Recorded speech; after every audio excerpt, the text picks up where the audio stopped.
1913 թվականին գերմանացի ֆիզիկոս Նիլս Բորը կատարեց փորձ, որը ավերեց մեր պատկերացումները իրականության մասին։ Նա ուղարկեց մեկ էլեկտրոն երկու ճեղքերով պատի վրա և սպասեց, թե ինչ կտեսնի։ Արդյունքը խելագարության էր հասցնում։ Երբ ոչ ոքը չէր դիտում, էլեկտրոնը անցավ երկու ճեղքերով միաժամանակ, ստեղծելով միջամտության նախշ։ Բայց հենց որ նա տեղադրեց դիտարկման սարք, էլեկտրոնը որոշեց անցնել միայն մեկ ճեղքով։ Կարծես մասնիկը գիտեր, որ դիտում են։ Կարծես իրականությունը փոխվեց միայն այն բանից, որ մեկը դիտում էր։ 100 տարի անց, 2013 թվականին, Վիեննայի համալսարանի ֆիզիկոսները կրկնեցին այս փորձը ավելի բարդ պայմաններում։ Նրանք օգտագործեցին ոչ թե էլեկտրոններ, այլ ամբողջական մոլեկուլներ, որոնք բաղկացած էին 200 ատոմներից։ Արդյունքը նույնն էր։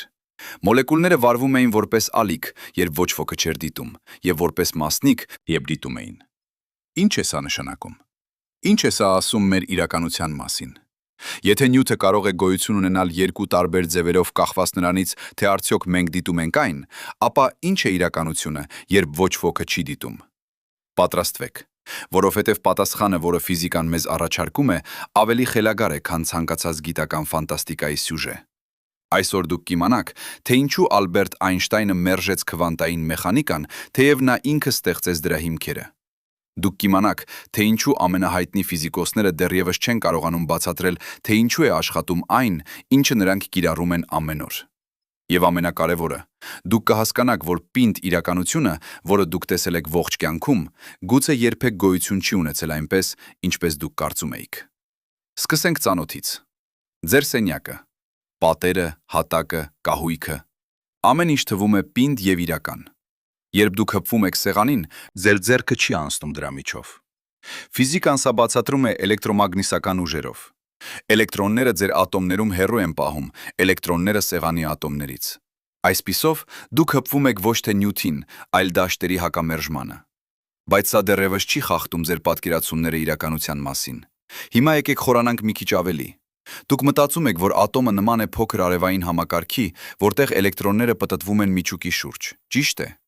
Սա այն պատկերն է, որը ներկայացվում է բոլոր դասագրքերում։ Բայց այս պատկերը սխալ է։ Ավելին, այն տարբերակությամբ սխալ է, որ խախտում է ֆիզիկայի օրենքները։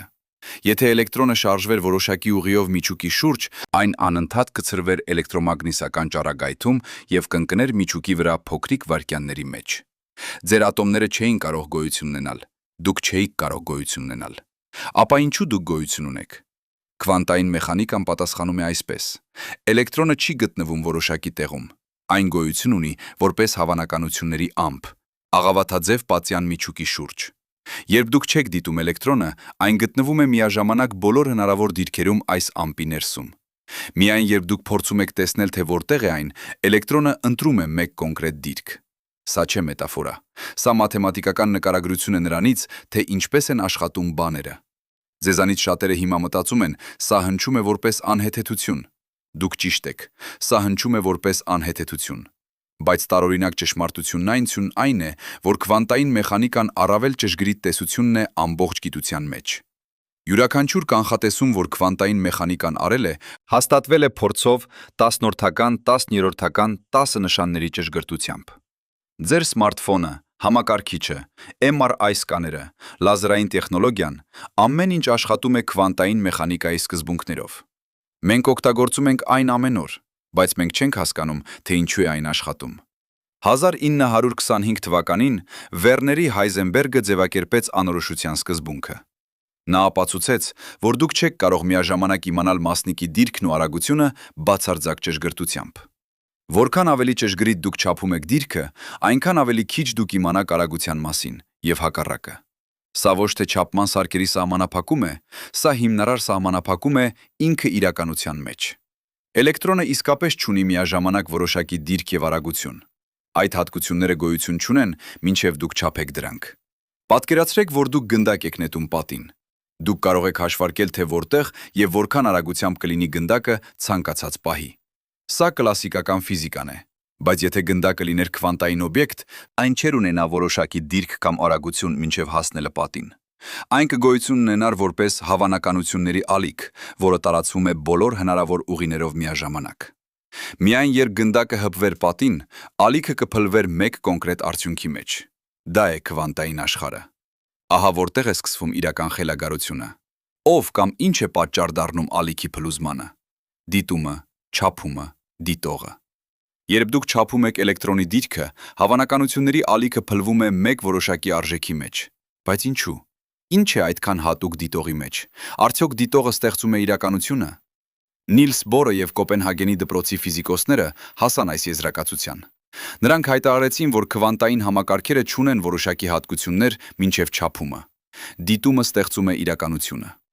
Ալբերտ Այնշտայնը սա չէր ընդունում։ Նա համոզված էր, որ իրականությունը գոյություն ունի անկախ մարդկանց դիտարկումից։ Լուսինը գոյություն ունի նույնիսկ այն ժամանակ, երբ ոչ ոքը նայում չէ դրան։ Նրան պատկանում է հայտնի արտահայտությունը. Աստված չի խաղում զառեր տիեզերքի հետ։ Նա հավատում էր, որ քվանտային մեխանիկան անկատար է եւ պետք է լինեն թաքնված փոփոխականներ, որոնք կվերականգնեին իրականությունում պատճառականությունը։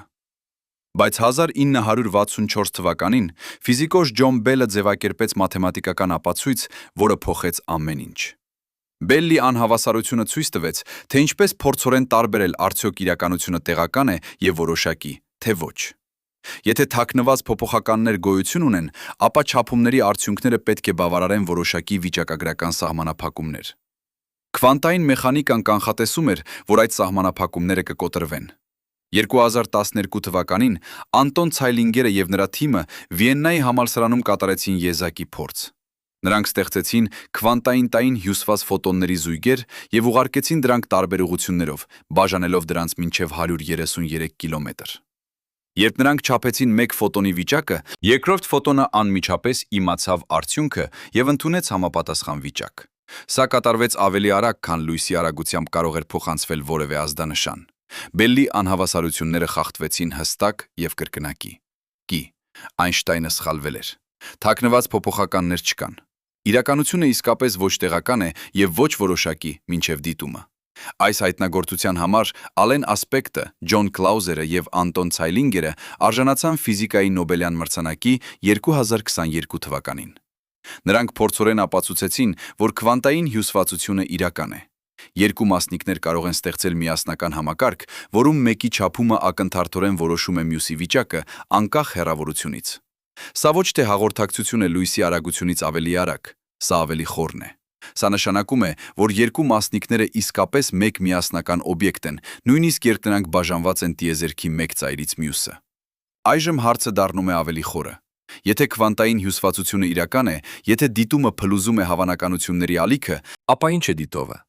Արդյոք դուք պուլինեք գիտակից լինություն, որպեսի փլուզեք ալիքային ֆունկցիան։ Արդյոք մոլորակ կարող է դիտող լինել։ Արդյոք բակտերիա կարող է, որտեղ է գծվում սահմանը։ Հիմա պատկերացրեք ավելի բարդ սցենար։ Դուք տեղադրում եք դիտարկման սարք, որը գրանցում է, թե որ ճեղքով է անցել էլեկտրոնը։ Սարքն ունի հիշողություն, այն պահպանում է տեղեկությունը, բայց դուք դեռևս չեք նայել այդ հիշողությանը։ Արդյոք էլեկտրոնի ալիքային ֆունկցիան արդեն փլուզվել է, թե դեռ ոչ։ Եթե դուք կասեք այո, ապա սարքը դիտող է։ Եթե դուք կասեք ոչ, ապա ինչ է տարբերությունը սարքի եւ ձեր միջև։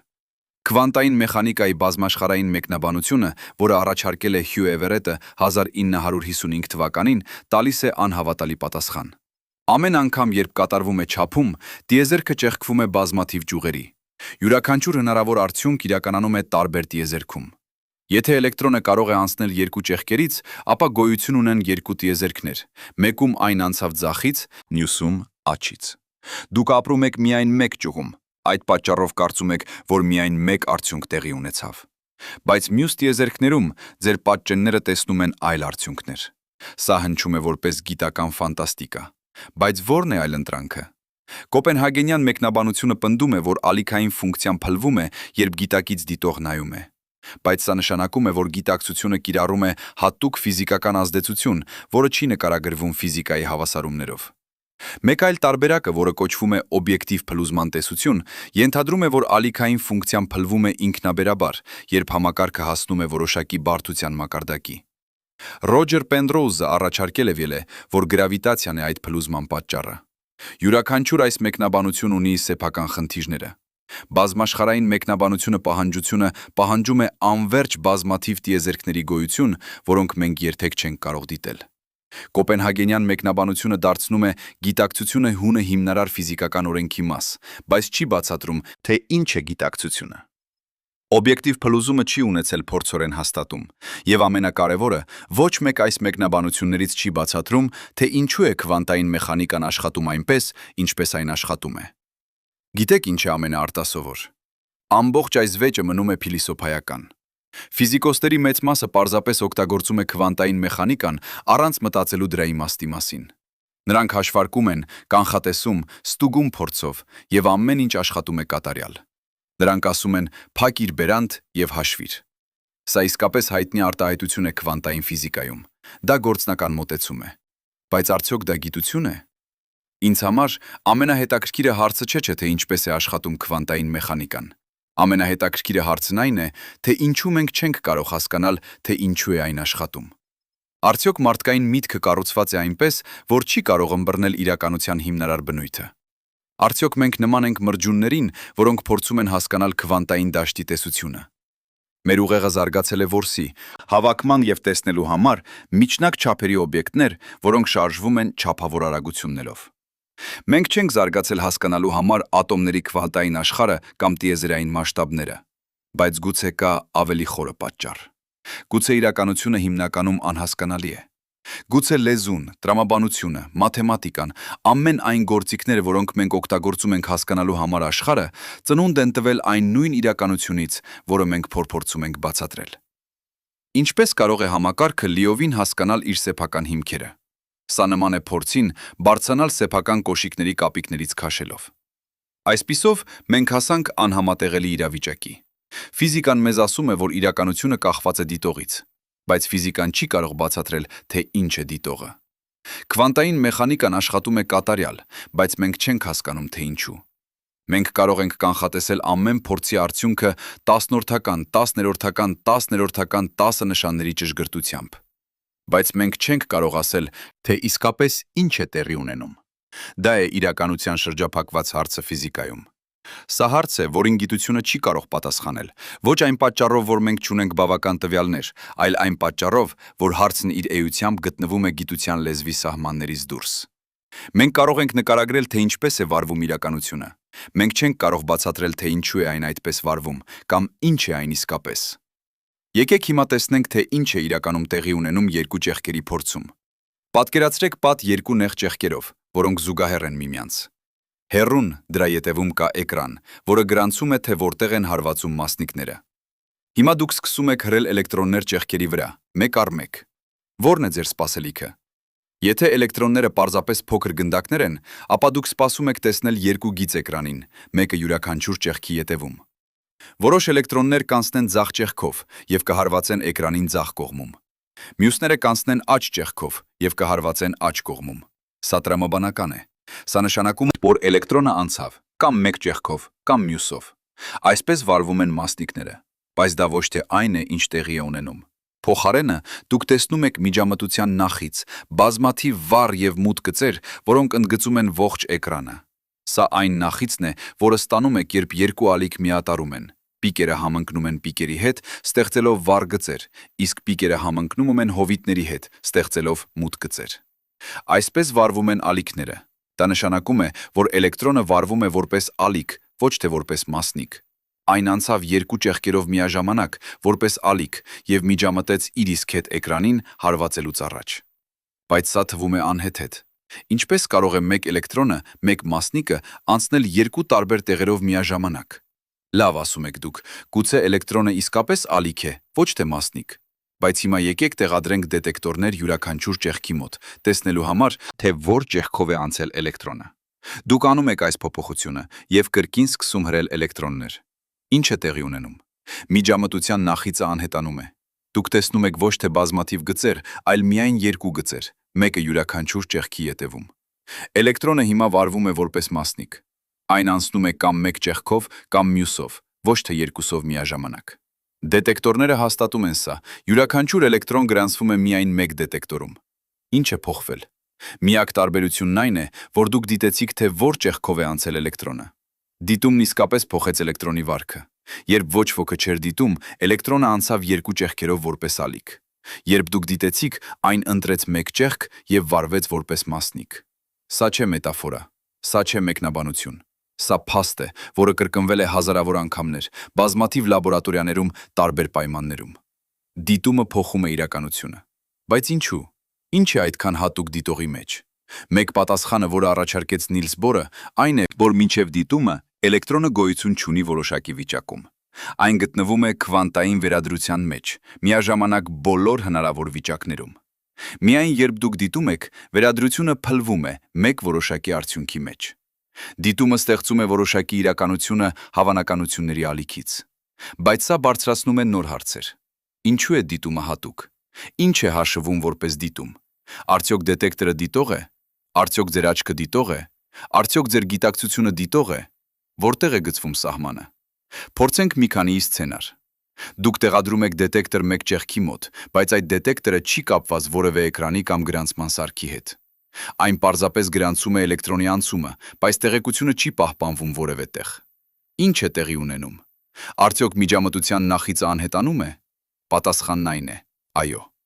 Նույնիսկ եթե դետեկտորը չի գրանցում տեղեկությունը մշտական, միջամտության նախիծը անհետանում է։ Սա նշանակում է, որ չէ պահանջվում գիտակից դիտող։ Պարզապես փոխազդեցությունը դետեկտորի հետ բավարար է փլուզելու ալիքային ֆունկցիան։ Լավ, ասում եք դուք, ապա գիտակցությունը ոչինչ առնչություն չունի դրա հետ։ Բայց սպասեք։ Փորձենք ավելի բարդ սցենար։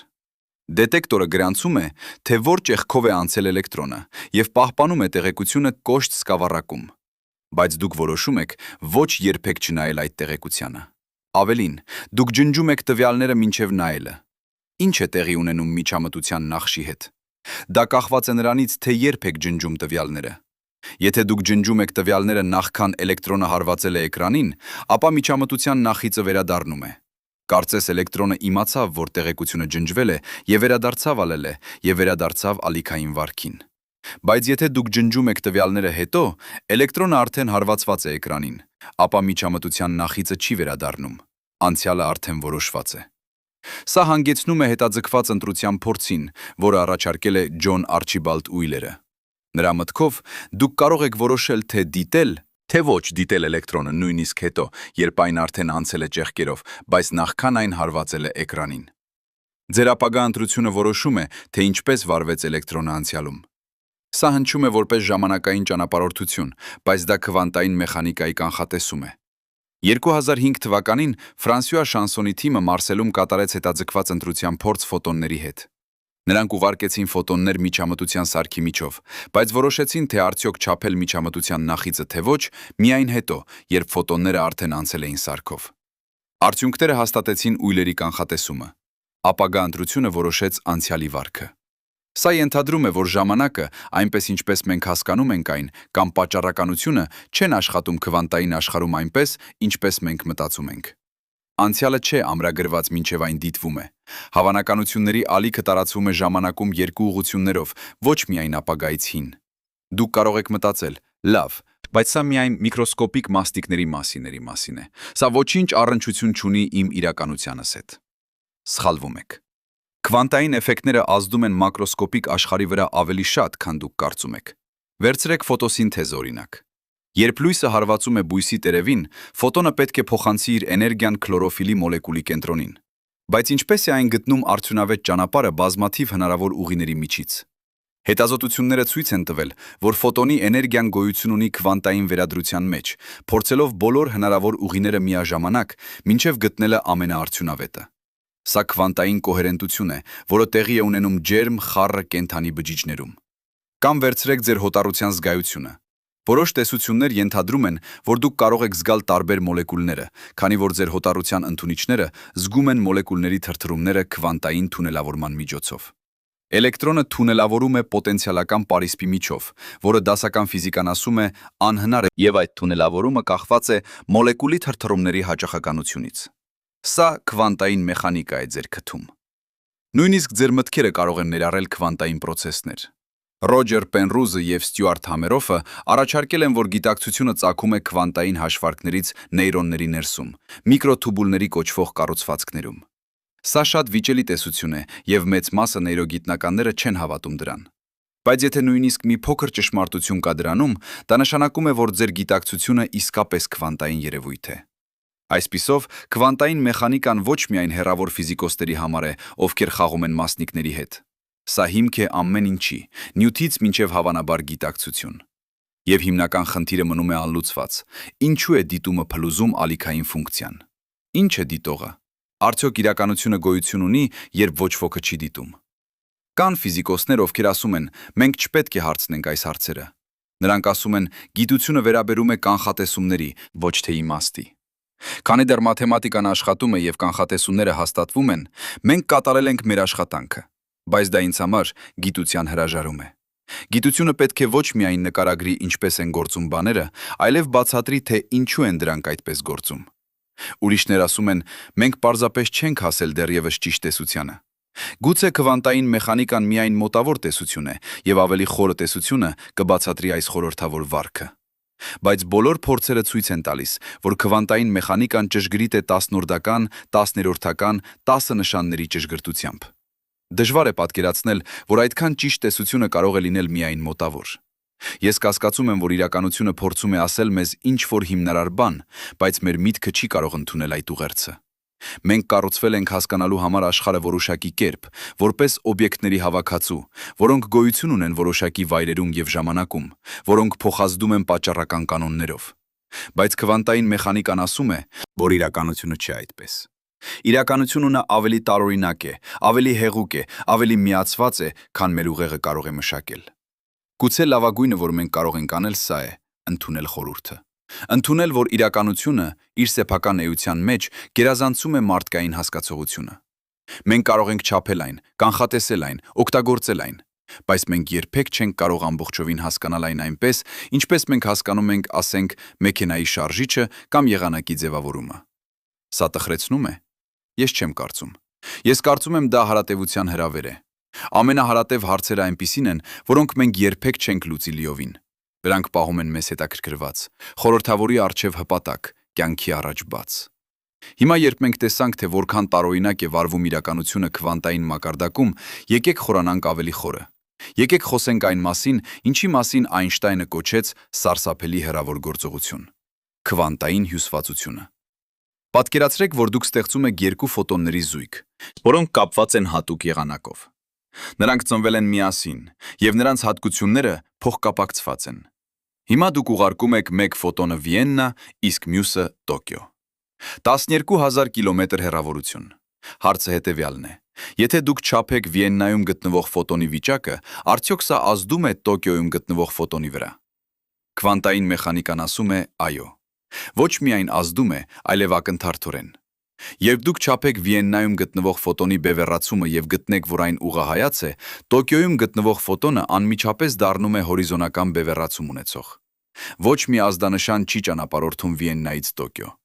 Փոփոխությունը տեղի է ունենում ակնթարթորեն, անկախ հեռավորությունից։ Այնշտայնը սա չէր հավատում։ Նա կարծում էր, որ եթե երկու ֆոտոնները փոխկապակցված են, դա պետք է նշանակի, որ նրանք արդեն ունեն որոշակի հատկություններ ստեղծման պահից։ Այսինքն, Վիեննայում գտնվող ֆոտոնը գիտեր, որ այն ուղղահայաց է նախքան չափումը, եւ Տոկիոյում գտնվողը գիտեր, որ այն հորիզոնական է։ Չափումը պարզապես բացահայտում է նախապես գոյություն ունեցող ինֆորմացիան։ Սա կոչվում է տեղական թաքնված փոփոխականների տեսություն։ Բայց 1964 թվականին Ջոն Բելը ապացուցեց, որ եթե տեղական թաքնված փոփոխականներ գոյություն ունեն, ապա չափումների վիճակագրությունը պետք է բավարարի որոշակի անհավասարություններ։ Քվանտային մեխանիկան կանխատեսում էր, որ այդ անհավասարությունները կկոտրվեն։ Եվ ով էր ճիշտ։ 1972 թվականին ֆրանսիացի ֆիզիկոս Ալեն Ասպեկտը եւ նրա թիմը Օրսե քաղաքում կատարեցին հանրահայտ փորձ։ Նրանք ստեղծեցին հյուսված ֆոտոնների զույգեր եւ չափեցին նրանց բևեռացումները տարբեր անկյուններում։ Արդյունքները հստակ ցույց տվեցին, Բելի անհավասարությունները խախտվեցին։ Քվանտային մեխանիկան ճիշտ էր, Այնշտայնը սխալ։ Տեղական թաքնված փոփոխականներ գոյություն չունեն։ Ինչ է սա նշանակում։ Սա նշանակում է, որ երկու ֆոտոնները իսկապես ստեղծում են միասնական համակարգ, նույնիսկ երբ նրանք բաժանված են տասները հազարավոր կիլոմետրերով։ Նրանք չեն երկու առանձին օբյեկտներ, նրանք մեկ օբյեկտ են, որը տարածված է տիեզերքում։ Երբ դուք հարևցնում եք մեկ մասին, ամբողջ համակարգը իմանում է այդ մասին ակնթարթորեն։ Սա խախտում է հարաբերականության տեսությունը, որը ասում է, որ ոչինչ չի կարող ճանապարհորդել ավելի արագ, քան լույսը։ Ոչ, քանի որ դուք չեք կարող օգտագործել քվանտային հյուսվածությունը հաղորդագրություններ ուղարկելու համար։ Երբ դուք չափեք ձեր ֆոտոնը Վիեննայում, դուք ստանում եք պատահական արդյունք։ Դուք չեք կարող վերահսկել, թե ինչ արդյունք կստանաք։ Հետևաբար, դուք չեք կարող ծածկագրել ուղերձ այդ արդյունքի մեջ։ Միայն երբ ինչ-որ մեկը Տոկիոյում համեմատի իր չափումները ձերի հետ, նա կկարողանա տեսնել հյուսվածությունը։ Եվ այդ համեմատությունը պահանջում է դասական հաղորդակցություն, որը չի կարող ճանապարհորդել ավելի արագ, քան լույսը։ Այնուամենայնիվ, քվանտային հյուսվածությունը մնում է խորհրդավոր։ Ինչպես է իրականում տեղի ունենում այս ակնթարթային կապը։ Քվանտային մեխանիկան տալիս է մաթեմատիկական նկարագրություն, բայց ոչ մեխանիզմ։ Մաթեմատիկան աշխատում է կատարյալ, բայց ֆիզիկական պատկերը բացակայում է։ 2019 թվականին Չինաստանի գիտնականները կատարեցին անհավատալի փորձ։ Նրանք օգտագործեցին Միկիուս արբանյակը, ստեղծելու քվանտային հյուսված ֆոտոններ և ուղարկելու դրանք երկու տարբեր լաբորատորիաների, որոնք բաժանված էին 1200 կիլոմետրերով։ Սա առաջին անգամ էր, որ քվանտային հյուսվածությունը ցուցադրվեց այդքան մեծ հեռավորությունների վրա։ Հյուսվածությունը մնաց կայուն նույնիսկ այս ծայրահեղ պայմաններում։ Ինչ է սա ասում մեզ իրականության մասին։ Սա ասում է, որ տարածությունը, այնպես ինչպես մենք հասկանում ենք այն, չէ հիմնարար։ Երկու օբյեկտներ կարող են լինել հեռու դասական իմաստով, բայց մոտ քվանտային իմաստով։ Հեռավորությունը իմաստ ունի միայն մակրոսկոպիկ, դասական մակարդակում։ Քվանտային մակարդակում ամեն ինչ փոխկապակցված է այնպես, որ հեռավորությունը դառնում է անիմաստ։ Մտածեք դրա մասին։ Յուրաքանչյուր ատոմ ձեր մարմնում, յուրաքանչյուր էլեկտրոն, յուրաքանչյուր քվարք կապված է քվանտային մակարդակում մյուս ամբողջ տիեզերքի հետ։ Բաժանումը, որը դուք տեսնում եք, սեղանը, աթոռը, պատերը, մարդիկը, դասական մոտավորություն է։ Քվանտային մակարդակում ամեն ինչ մեկ միասնական ամբողջություն է։ Արդյոք սա նշանակում է, որ ամեն ինչ կապված է ամեն ինչի հետ։ Ոչ ճիշտ այդպես։ Քվանտային հյուսվածությունը խոտոր երևույթ է։ Այն հեշտությամբ խանգարվում է շրջակա միջավայրի կողմից։ Երբ հյուսված մասնիկը փոխազդում է մյուս մասնիկների հետ, հյուսվածությունը կորչում է պրոցեսում, որը կոչվում է դեկոհերենտություն։ Դա է պատճառը, թե ինչու մենք չենք տեսնում քվանտային էֆեկտներ ամենօրյա կյանքում։ Մակրոսկոպիկ օբյեկտները անընդհատ փոխազդում են անհամար մասնիկների հետ, ջախջախելով ցանկացած քվանտային կոհերենտություն։ Բայց սա բարձրացնում է հարց. եթե քվանտային էֆեկտները խանգարվում են այդքան հեշտությամբ, ինչպես կարող ենք ուսումնասիրել դրանք։ Պատասխանը. մենք պետք է մեկուսացնենք համակարգերը հնարավորինս լավ։ Մենք պետք է հասցնենք դրանք գրեթե բացարձակ զրոյի ջերմաստիճանին։ Մենք պետք է պաշտպանենք դրանք ցանկացած ցնցումներից, լույսից, մագնիսական դաշտերից։ Եվ նույնիսկ այդ դեպքում մենք ունենք միայն վայրկյանների մասեր աշխատելու համար, նախքան դեկոհերենտությունը ամեն ինչը ոչնչացնի։ 2010 թվականին Սանտա Բարբարայի Կալիֆոռնիայի համալսարանի ֆիզիկոսները կատարեցին նշանակալի փորձ։ Նրանք ստեղծեցին միկրոսկոպիկ մետաղական սալիկ, որը կարող էր թրթռել երկու տարբեր հաճախականություններով միաժամանակ, քվանտային վերադրության մեջ։ Սա մակրոսկոպիկ օբյեկտ էր, որը բաղկացած էր մոտավորապես տրիլիոն ատոմներից, քվանտային վիճակում։ Այս աշխատանքի համար հետազոտողը արժանացավ ֆիզիկայի Նոբելյան մրցանակի։ Սա ապացուցում է, որ քվանտային վարքը չի սահմանափակվում միայն միկրոսկոպիկ աշխարհով։ Տեսականորեն, ցանկացած օբյեկտ կարող է գտնվել քվանտային վերադրության մեջ, եթե այն բավականաչափ մեկուսացված է։ Բայց ինչպիսի օբյեկտ։ Արդյոք մոլեկուլ,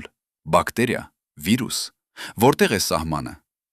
1925 թվականին Էրվին Շրոդինգերը առաջարկեց մտածելու փորձ, ցույց տալու քվանտային մեխանիկայի աբսուրդությունը։ Նա պատկերացրեց կատու, որը փակված է տուփում ռադիոակտիվ ատոմի, գեյգերի հաշվիչի և թունավոր գազի շշի հետ։ Եթե ատոմը քայքայվի, հաշվիչը կզգա այն և կխորտակի շիշը, սպանելով կատուին։ Քվանտային մեխանիկայի համաձայն, մինչև դուք չբացեք տուփը և չդիտեք, ատոմը գտնվում է վերադրության մեջ, միաժամանակ քայքայված և ոչ քայքայված։ Հետևաբար, կատուն նույնպես պետք է լինի վերադրության մեջ, միաժամանակ կենդանի և մեռած։ Շրոդինգերը ընդգծեց, որ սա աբսուրդ է։ Կատուն չի կարող լինել միաժամանակ կենդանի և մեռած։ Այնուամենայնիվ, քվանտային մեխանիկան հենց սա է ասում։ Այսպիսով, Շրոդինգերը կարծում էր, որ տեսությունը անկատար է, բայց արդյոք իսկապես աբսուրդ է։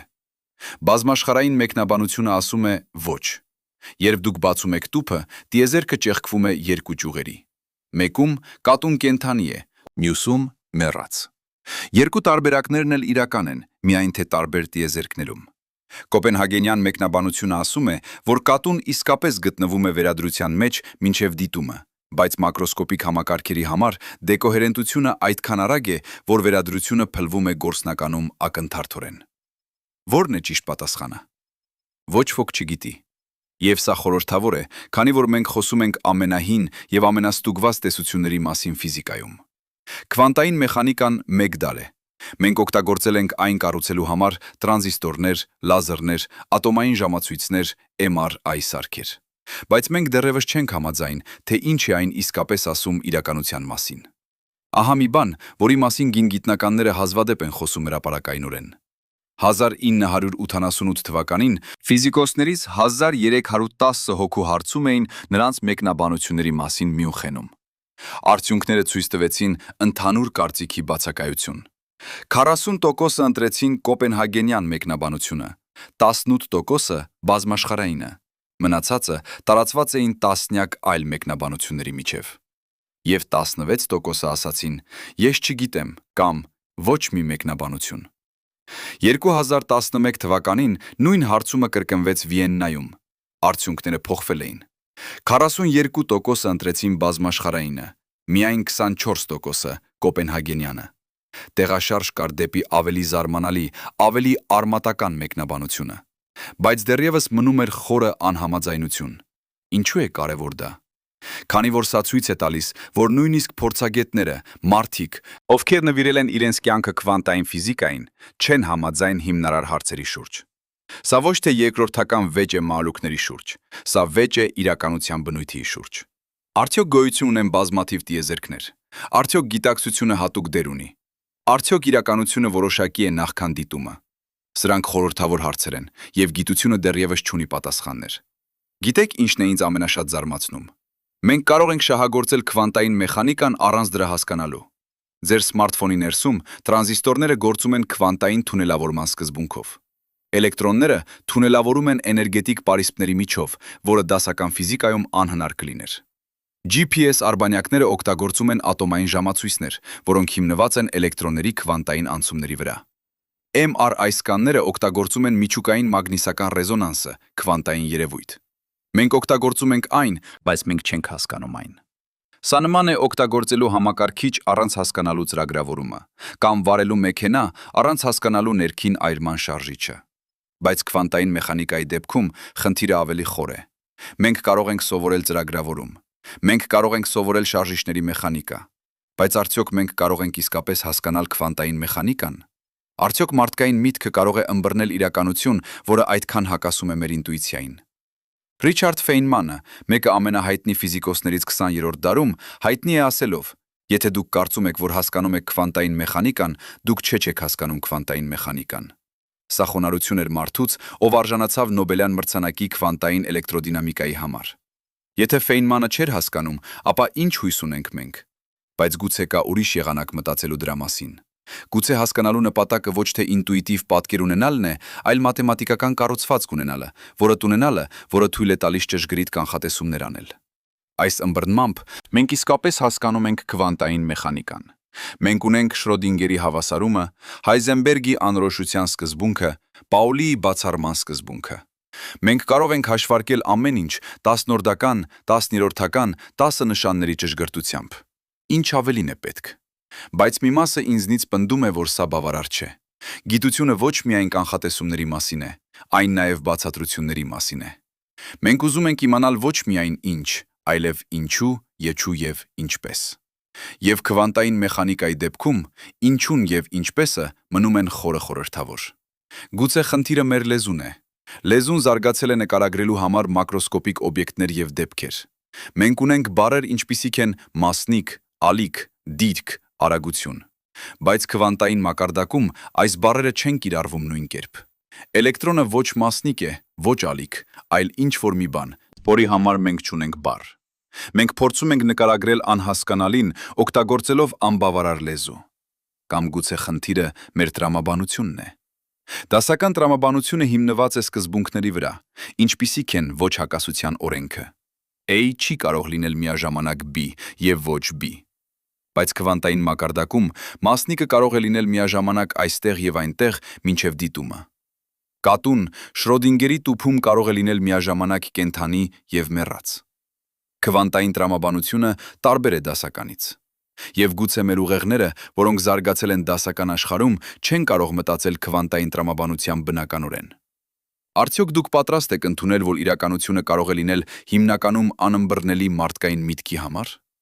Արդյոք դուք պատրաստ եք ապրել խորհրդի հետ, որը երբեք չի լուծվի լիովին։ Սա ոչ թե պարտության խոստովանություն է, այլ խոնարհության ակտ է իրականության բարդության առջև։ Ինչու է սա կարևոր ձեզ համար, հասարակ մարդու, ով ոչ ֆիզիկոս է։ Քանի որ սա փոխում է ամեն ինչ։ Եթե իրականությունը կախված է դիտողից, ապա դուք ոչ թե պարզապես դիտակ եք աշխարհի, որը գոյություն ունի անկախ ձեզնից, դուք մասնակից եք ստեղծելու այն իրականությանը, որը դուք տեսնում եք։ Ձեր դիտումը, ձեր գիտակցությունը խաղում է դեր նրանում, թե ինչպես է զարգանում տիեզերքը։ Սա կարող է հնչել որպես New Age մարգինալություն, բայց սա ուղղակիորեն բխում է քվանտային մեխանիկայի մաթեմատիկայից։ Ալիքային ֆունկցիան փլվում է, երբ դիտվում է, եւ մենք դեռևս չգիտենք, թե ինչու։ Մենք չգիտենք, թե ինչ է դիտողը։ Մենք չգիտենք, թե արդյոք գիտակցությունը առանձնահատուկ դեր ունի, թե ոչ։ Որոշ ֆիզիկոսներ, ինչպիսիք են Ռոջեր Պենրոզը եւ Հենրի Ստապը, պնդում են, որ գիտակցությունը իսկապես հատուկ է։ Նրանք կարծում են, որ գիտակցությունը վերջնական դիտողն է, որը փլուզում է ալիքային ֆունկցիան եւ ստեղծում է որոշակի իրականությունը։ Կանությունը։ Մյուսները, մեծամասնությունը, կարծում են, որ սա գերազանցում է դրական փաստերը։ Նրանք կարծում են, որ ցանկացած չափման սարք կարող է փլուզել ալիքային ֆունկցիան անկախ գիտակցությունից։ Բայց ահա հետաքրքիր հարց. ինչ է չափման սարքը։ Սա սարք է, որը փոխազդում է համակարգի հետ եւ գրանցում է տեղեկությունը։ Բայց ձեր ուղեղն ինչ է անում, երբ դուք դիտում եք ինչ-որ բան։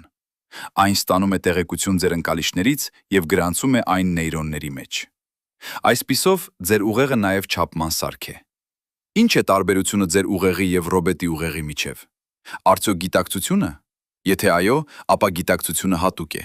Եթե ոչ, ապա որտեղ է գծվում գիծը։ Արդյոք թրթռահատ ունի գիտակցություն։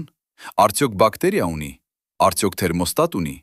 Սա կոչվում է պանսիխիզմ, գաղափարը, որ գիտակցությունը կամ հոգեկանի մի ձև ներհատուկ է բոլոր նյութական բաներին։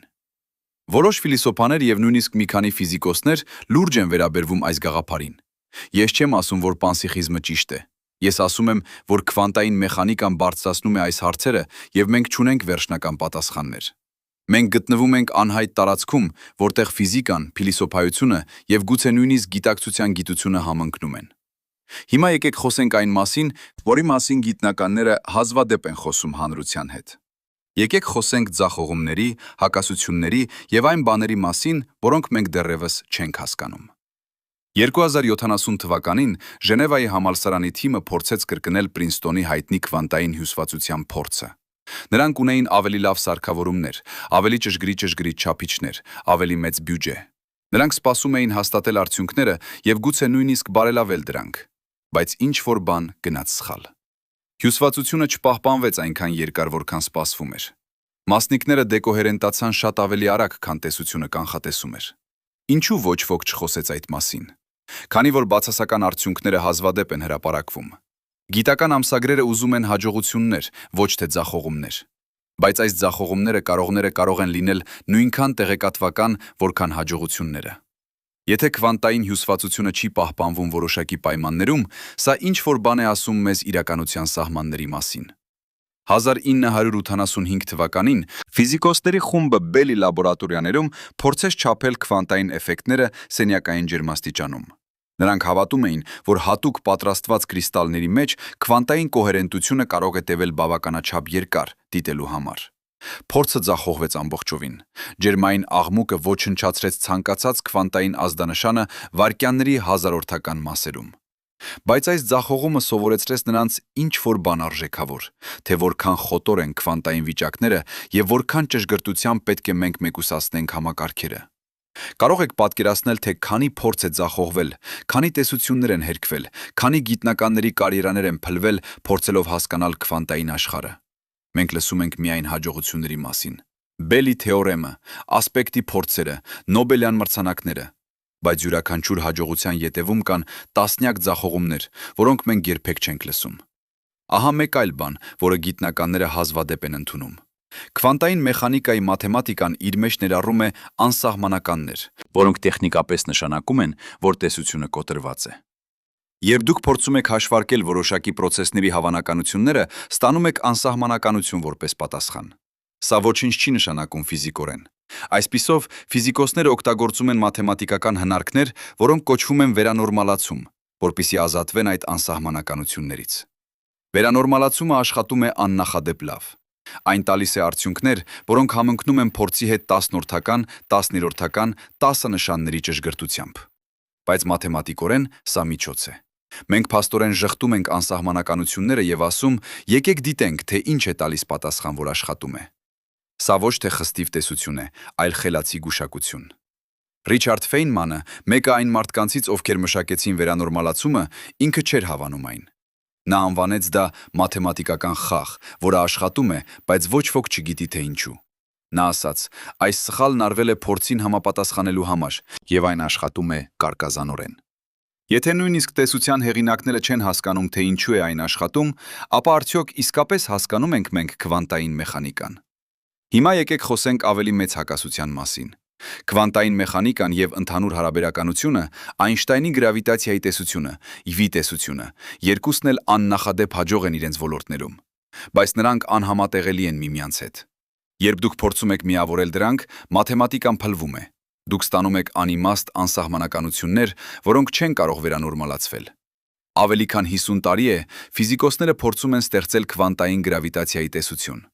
Լարային տեսությունը, օղակային քվանտային գրավիտացիան, քվանտային երկրաչափությունը, տասնյակ տարբեր մոտեցումներ են առաջարկվել։ Ոչ մեկը չի աշխատել ամբողջովին։ Լարային տեսությունը պահանջում է 11 չափումներ եւ բազմապիսի անհայտ պարամետրերի տվյալներ, որոնք մենք չենք կարող չափել։ Օղակային քվանտային գրավիտացիան ունի իր սեփական մաթեմատիկական խնդիրները։ Ինչու է սա կարևոր։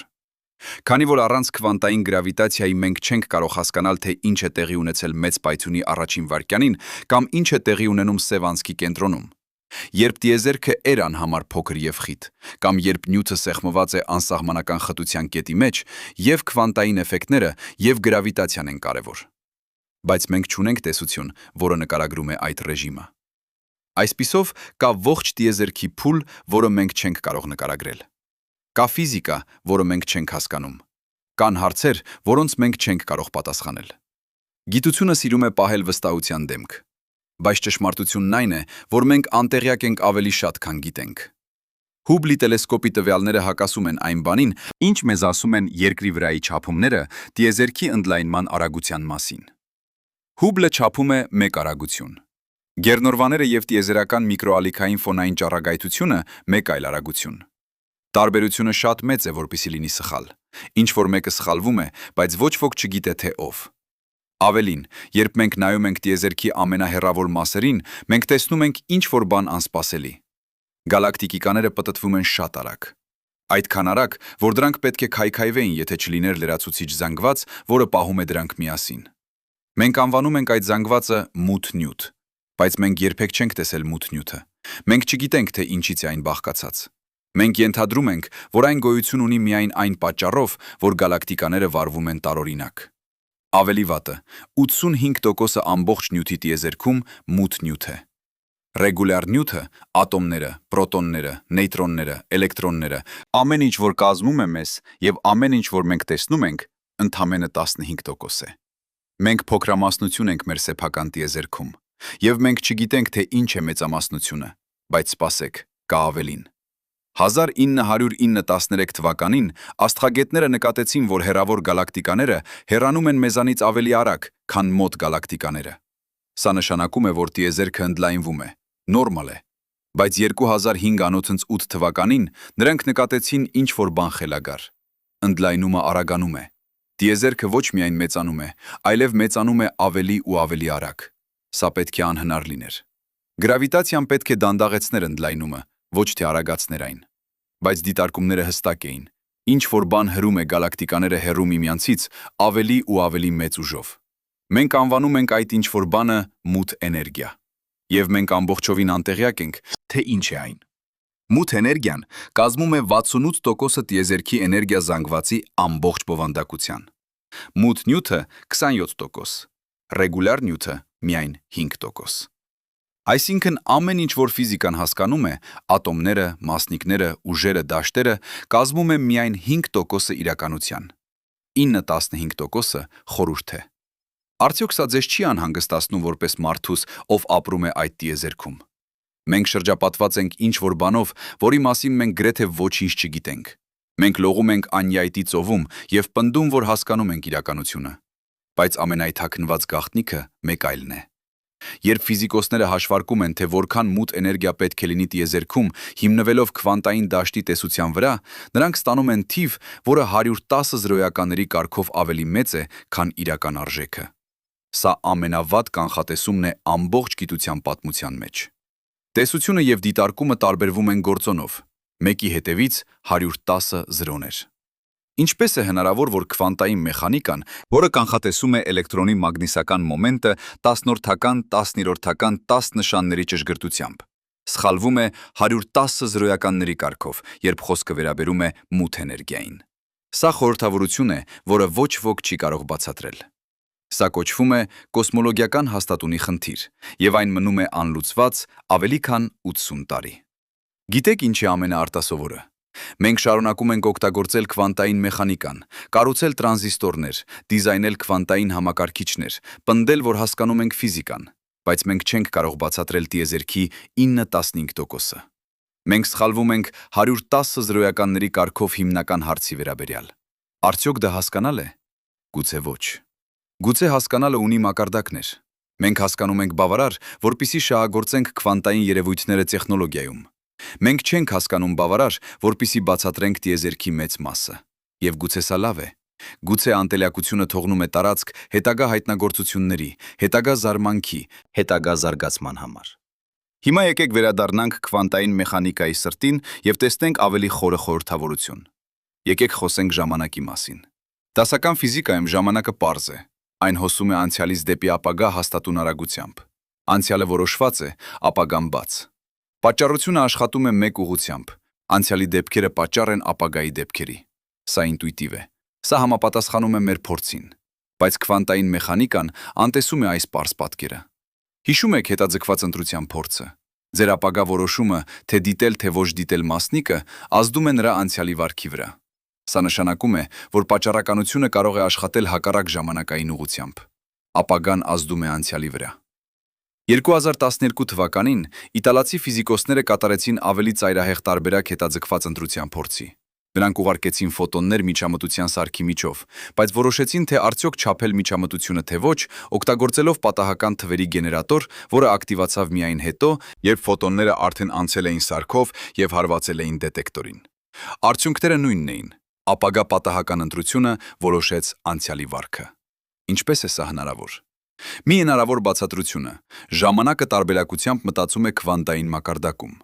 Հավանականությունների ալիքը տարածվում է ոչ միայն տարածության մեջ, այլև ժամանակի մեջ, երկու ուղղություններով։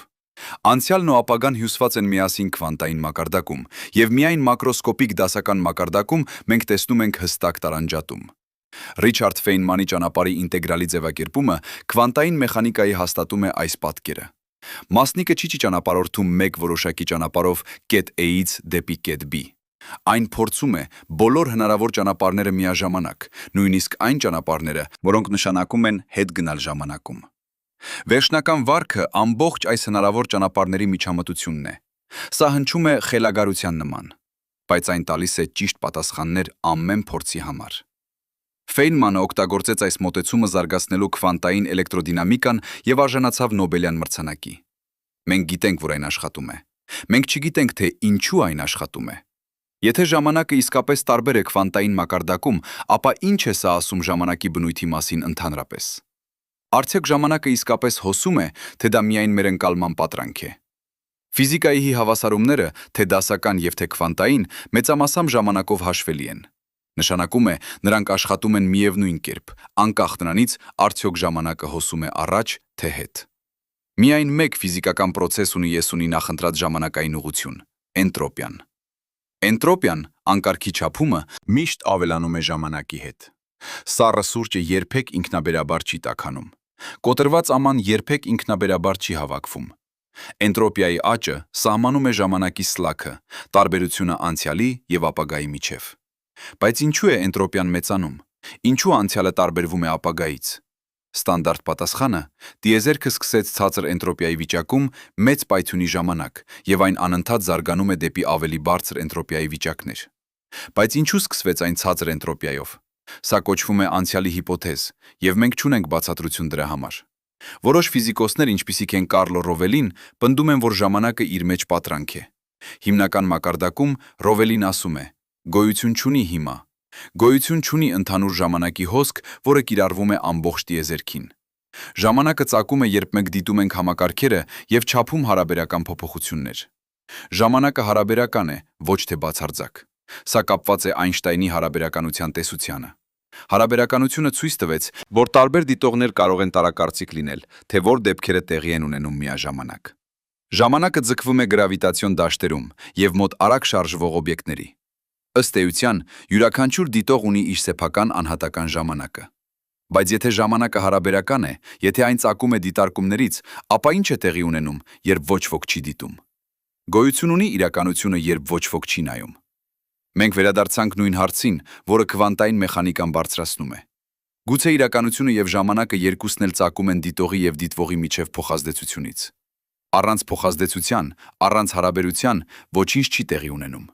Ոչինչ չի գոյություն ունենում այն իմաստով, որը մենք սովորաբար հասկանում ենք։ Իրականությունը ցանց է փոխազդեցությունների, ոչ թե հավաքածու անկախ օբյեկտների։ Սա կոչվում է հարաբերական քվանտային մեխանիկա, եւ այն մշակվել է Կարլո Ռովելիի եւ մյուսների կողմից։ Այս տեսակետով հատկությունները ծագում են միայն համակարգերի միջև փոխազդեցություններում։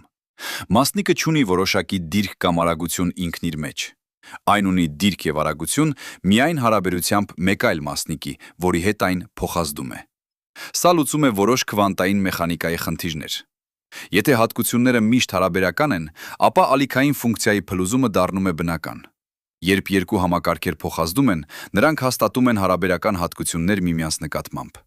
Նրանք ստեղծվել են այն նպատակի համար, որպեսզի կազմակերպեն հարաբերական հատկություններ։ Այն միշտ կլինի համակարգի շրջանակների մեջ։ Կություններ միմյանց նկատմամբ։ Ալիքային ֆունկցիան չի փլվում բացարձակ իմաստով։ Այն դառնում է որոշակի հարաբերությամբ փոխազդող համակարգի նկատմամբ։ Բայց սա նաև նշանակում է, որ բացարձակ օբյեկտիվ իրականություն գոյություն չունի։ Գոյություն ունի միայն հարաբերական իրականություններ, տարբեր համակարգերի միջև փոխազդեցությունների ունների ցանց։ Իրականությունը բազմամակարդակ է, ոչ թե մոնոլիթ։ Դուք կարող եք մտածել, սա չափազանց փիլիսոփայական է, բայց սա ուղղակիորեն բխում է մաթեմատիկայից։ Քվանտային մեխանիկայի Շրոդինգերի հավասարումը նկարագրում է, թե ինչպես է զարգանում ալիքային ֆունկցիան ժամանակի հետ։ Բայց հավասարումը չի պատասխանում հարցին, երբ է փլվում ալիքային ֆունկցիան։ Հարցը իսկապես սխալ է ձևակերպված, եթե իրականությունը հարաբերական է։ Ինչ է սա ասում ձեր կյանքի մասին, ձեր փորձի մասին։ Եթե ժամանակը եւ իրականությունը ծագում են փոխազդեցություններից, ապա ամեն մի պահ, որ դուք ապրում եք, յուրահատուկ է։ Ձեր դիտարկումը, ձեր փոխազդեցությունը տիեզերքի հետ ստեղծում է իրականություն, որը գոյություն չի ունենա առանց ձեզ։ Դուք ոչ թե պարզապես դիտակ եք, դուք մասնակից եք։ Եկեք հիմա վերցնենք այս հարցերը եւ տեսնենք դրանք տիեզերական մասշտաբներում։ Ինչ է տեղի ունենում, երբ մենք կիրառում ենք քվանտային մեխանիկան տիեզերքի իր ամբողջության վրա։ Մեծ պայթյունից հետո տիեզերքը չէր ունեցել աստղեր, գալակտիկաներ կամ նյութի որևէ կառուցվածք։ Այն էր համասեռ պլազմայի ծով, տաք, խիտ եւ համարյա կատարյալ հարթ։ Բայց համարյա երբեք չէ կատարյալ։ Կային փոքրիկ տատանումներ, տարածքներ, որոնք մի փոքր ավելի խիտ էին, քան մյուսները։ Այդ տատանումներն աճեցին գրավիտացիայի ներքո եւ դարձան ամբողջ կառուցվածքը, որը մենք տեսնում ենք այսօր՝ գալակտիկաներ, գալակտիկաների խմբավորումներ, տիեզերական ցանցը։ Բայց որտեղից եկան այդ սկզբնական տատանումները։ Ստանդարտ պատասխանը՝ նրանք են քվանտային տատանումներ, որոնք ձգվեցին մինչև տիեզերական մասշտաբներ, այնպես կոչված ինֆլյացիայի ժամանակահատվածում։ Մեծ պայթյունից հետո առաջին վայրկյանների ժամանակ տիեզերքը անցավ ծայրահեղ արագ ընդլայնման փուլ։ Խորհրդածություններ, որոնք սկզբում էին քվանտային մակարդակում, ձգվեցին մինչև տարածվել տիեզերքի լայնությամբ։ Սա նշանակում է, որ ամբողջ տիեզերական կառուցվածքը, բոլոր գալակտիկաները, բոլոր աստղերը, բոլոր մոլորակները եւ դուք ինքներդ ծագում են քվանտային տատանումներից։ Դուք արդյունք եք հավանականությունների ալիքի, որը փլվեց 13 ատոմ նվազեցնող 8 միլիարդ տարի առաջ։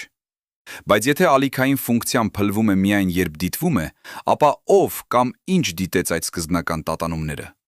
Տիեզերքը դեռ չուներ աստղեր, մոլորակներ, կյանք կամ գիտակցություն։ Ով այնտեղ էր դիտելու համար։ Բազմաշխարհային մեկնաբանությունը տալիս է պատասխան։ Ոչ ոք չդիտեց, քանի որ բոլոր հնարավոր արդյունքները տեղի ունեցան տարբեր տիեզերքներում։ Յուրաքանչյուր քվանտային տատանում ստեղծեց բազմաթիվ ճյուղավորվող տիեզերքներ տարբեր տատանումների ամպլիտուդներով։ Մենք ապրում ենք միայն մեկ ճյուղում, մեկում, որը պատահաբար ունեցավ ճիշտ տատանումները աստղերի եւ գալակտիկաների կազմավորման համար։ Այլ մեկնաբանությունները պայքարում են այս հարցի հետ։ Կոպենհագենյան մեկնաբանությունը չի կիրառվում լավ տիեզերքին որպես ամբողջի, քանի որ այն ենթադրում է արտաքին դիտող։ Բայց տիեզերքի համար արտաքին դիտող գոյություն չունի։ Հարաբերական քվանտային մեխանիկան ասում է, որ տիեզերքը չունի որոշակի վիճակ իր մեջ, միայն հարաբերական վիճակներ իր մասերի միջև։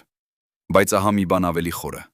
Եթե քվանտային մեխանիկան կիրառվում է տիեզերքին, ապա տիեզերքը ինքն իրեն պետք է ունենա ալիքային ֆունկցիա։ Սա կոչվում է տիեզերքի ալիքային ֆունկցիա, եւ այն բավարարում է Ուլերի Դևիտի հավասարումը։ Ուլերի Դևիտի հավասարումը տարօրինակ է։ Այն նկարագրում է, թե ինչպես է զարգանում տիեզերքի ալիքային ֆունկցիան, բայց այն չի պարունակում ժամանակ։ Սովորական Շրոդինգերի հավասարումը պատմում է, թե ինչպես է ալիքային ֆունկցիան փոխվում ժամանակի հետ, բայց Ուլերի Դևիլի հավասարումը ժամանակից անկախ է։ Տիեզերքը պարզապես է։ Այն չի զարգանում։ Սա կոչվում է քվանտային գրավիտացիայի ժամանակի խնդիր։ Եթե տիեզերքը որպես ամբողջություն քվանտային համակարգ է եւ քվանտային գրավիտացիան չունի ժամանակ, ապա որտեղից է գալիս այն ժամանակի զգացողությունը, որը մենք փորձում ենք։ Ինչպես կարող է անժամանակային ալիքային ֆունկցիա առաջ բերել աշխարհ, որտեղ ժամանակը հոսում է։ Որոշ տեսություններ ասում են, որ ժամանակը ծագում է, երբ մենք դիտում ենք տիեզերքի փոքր ենթահամակարգերը։ Երբ մենք շպատում ենք սահմանել փոքր մաս մեծ ամբողջությունից, այդ փոքր մասը ձեռք է բերում իր սեփական ժամանակի զարգացումը հարաբերությամբ մյուս մասի նկատմամբ։ Ժամանակը հարաբերական է ոչ միայն տարբեր դիտողների համար, այլև հիմնականում ծագագող հատկություն է համակարգի մասերի միջև փոխազդեցություններից։ Սա խորը գաղափար է։ Սա ասում է, որ ժամանակը, տարածությունը եւ նույնիսկ իրականությունը ծագող են։ Նրանք չեն հիմնարար բաղադրիչներ տիեզերքի։ Դրանք ավելի նման են ջերմաստիճանին կամ ճնշմանը, կոլեկտիվ հատկություններ, որոնք ծագում են ավելի խորը, ավելի փոքր բաների միջև փոխազդեցություններից։ Ճանաչում եք, թե որքան արմատական է սա։ Սա ասում է, որ տիեզերքը, որը դուք փորձում եք 3 չափումների տարածությունը, որտեղ օբյեկտները տեղավորվում են, եւ 1 չափումների ժամանակը, որտեղ դեպքերը տեղի են ունենում, չի գոյություն ունում հիմնական մակարդակում։ Ավելի խորը մակարդակում տիեզերքը ցանց է քվանտային հարաբերությունների, որտեղ տարածությունը եւ ժամանակը դեռ բացակայում են։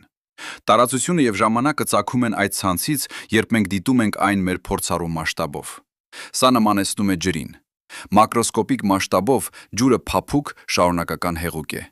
բայց միկրոսկոպիկ մասշտաբով այն բաղկացած է առանձին մոլեկուլներից։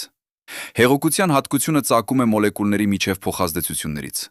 նմանապես յուններից։ Նմանապես, տարածությունը եւ ժամանակը կարող են ծագել քվանտային բիթերի եւ փոխազդեցությունների միջև, որոնք չեն տարածական կամ ժամանակային իրենց մեջ։ Լարային տեսությունը ասում է ինչ որ նմանատիպ բան։ Հիմնական մակարդակում տիեզերքը բաղկացած է թրթռող էներգիայի փոքրիկ լարերից։ Այդ լարերը գոյություն ունեն 11 չափումների տարածության մեջ, որից 7-ը փաթաթված են այդքան փոքր, որ մենք չենք կարող տեսնել դրանք։ Տարածությունը, որը մենք փորձում ենք, 3 մեծ չափումները, ծագող է այդ բարդ երկրաչափությունից։ Բայց լարային տեսությունը դեռ չի ապացուցվել փորձորեն։ Ավելին, այն պահանջում է պարամետրեր, որոնք մենք չենք կարող չափել։ Եվ կանխատեսում է բաներ, որոնք մենք չենք կարող փորձարկել ներկայիս տեխնոլոգիայով։ Այսպիսով, լարային տեսությունը մնում է մաթեմատիկական հիպոթեզ, գեղեցիկ, բայց չհաստատված։ Օղակային քվանտային գրավիտացիան, մեկ այլ մոտեցում քվանտային գրավիտացիային, ասում է, որ տարածությունը իր մեջ քվանտացված է։ Տարածությունը ոչ շարունակականան է, այլ բաղկացած է մատնաչափ փոքր ատոմների տարածության, որոնք կապված են ցանցի մեջ։ Տարածությունը ավելի նման է թվային էկրանի, քան հարթ մակերեսին։ Փոքրիկ բավարար մասշտաբներում, Պլանկի երկարության մոտ, որը 10⁻⁰ եւ 1 դուս խիտացրած, հավասար է 1300 խիտացրած մետրից։ Տարածությունը դառնում է կոպիտ եւ գրանուլացված։ Եթե տարածությունը քվանտացված է, ապա կան փոքրագույն հեռավորություններ եւ ամենափոքր ժամանակային ինտերվալներ։ Ոչինչ չի կարող լինել ավելի փոքր Պլանկի երկարությունից։ Ոչ մի դեպ չի կարող տևել ավելի քիչ, քան պլանկի ժամանակը։ Տիեզերքը հիմնապես գրանուլացված է, ինչպես վիդեոխաղը բաղկացած է պիքսելներից։ Բայց սա բարձրացնում է հարց. եթե տարածությունը եւ ժամանակը քվանտացված են, արդյոք իրականությունը նման է համակարգչային սիմուլյացիային։ Արդյոք մենք ապրում ենք մատրիցայում։ Սիմուլյացիայի հիպոթեզը հնչում է որպես գիտական ֆանտաստիկա, բայց մի քանի լուրջ ֆիզիկոսներ եւ փիլիսոփաներ վերցնում են այն լուրջ։ Փիլիսոփա Նիկ Բոստրոմը 1909-15 թվականին հրապարակեց ազդեցիկ աշխատանք, որտեղ պնդում էր, որ առնվազն մեկը հետևյալ 3 արտահայտություններից պետք է ճիշտ լինի։ Առաջին, մարդկությունը ամենայն հավանականությամբ կվերանա նախքան հասնելը հետմարտկային փուլին, որտեղ կարող է սիմուլյացնել իրականությունը։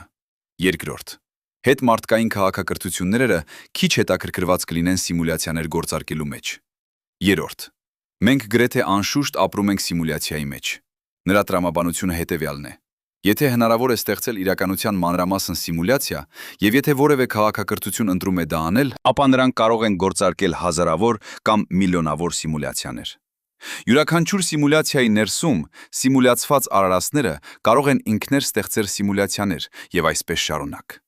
Արագ սիմուլյացված իրականությունների քանակը գերազանցում է բազային իրականություններին։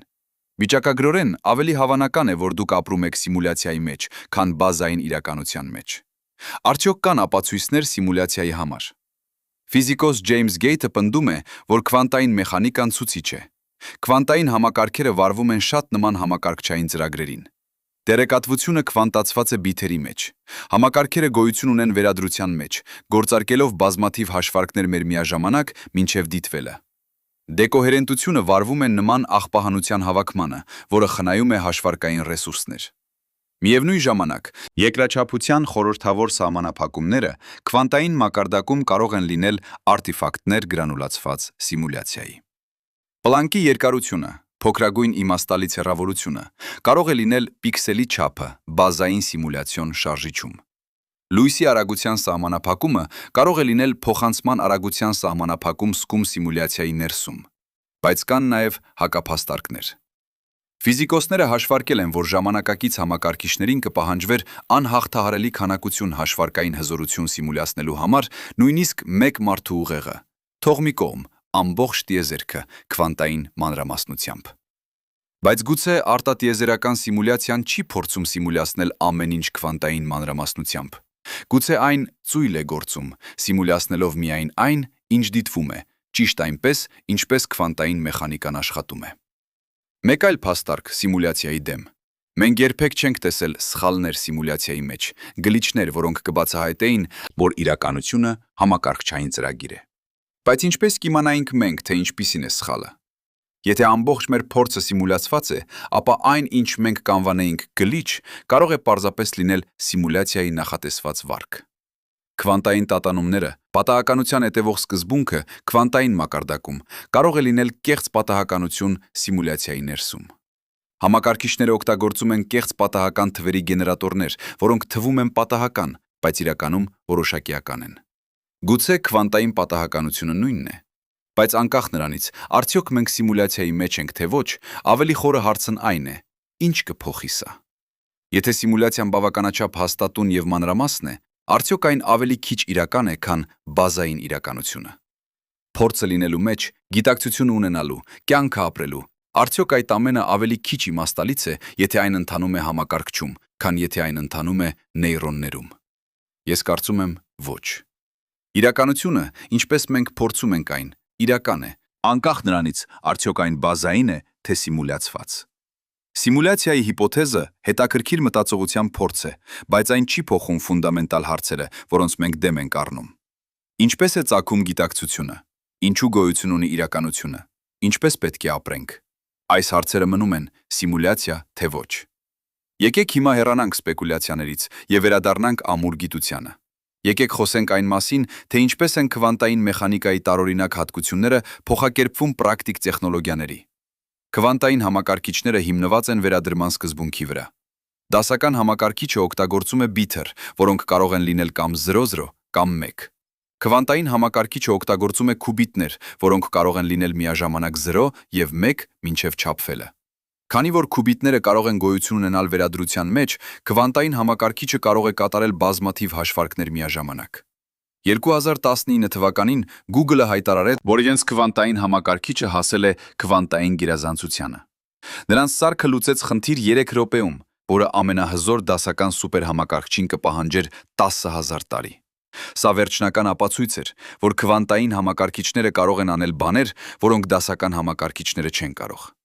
Թեև IBM և մյուսները վիճարկեցին այս հայտարարությունը, ասելով, որ դասական համակարգիչը կարող էր լուծել խնդիրը ավելի արագ օպտիմալացված ալգորիթմներով։ Վեճը շարունակվում է, բայց միտումը հստակ է։ Քվանտային համակարգիչները դառնում են ավելի հզոր և ավելի պրակտիկ ամեն տարի։ Ինչ կարող են անել քվանտային համակարգիչները։ Նրանք կարող են կոտրել ներկայիս կոդավորումը, որը պաշտպանում է ձեր բանկային գործարքները, ձեր էլեկտրոնային նամակները, ձեր պետական գմակները, ձեր պետական գաղտնիքները։ Մեծ մասը կոդավորման հիմնված է մաթեմատիկական խնդիրների վրա, որոնք դժվար են լուծել դասական համակարգիչներով, բայց հեշտ են քվանտային համակարգիչների համար։ Երբ քվանտային համակարգիչները դառնում են բավականաչափ հզոր, ներկայիս կիբերանվտանգությունը կքայքայվի։